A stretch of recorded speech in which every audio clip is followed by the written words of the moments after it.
Hello, good morning mga latiro, kapintor.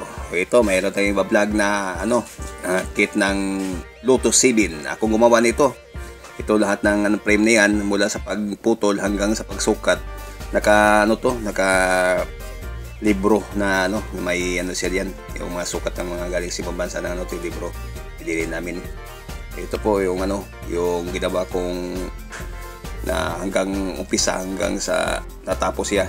Ito puro to aluminum ang yung hood, yung pinakagilid niya na yung body niya aluminum, at tapos yung yan yung fiberglass yung ng gulong.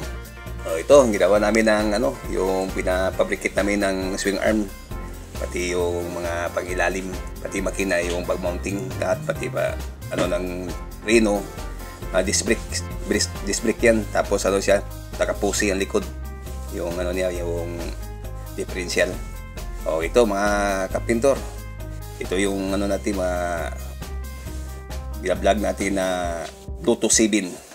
Dito to ginawa sa shop ni Boss Julio sa K22 sa Alabang. Okay, thank you.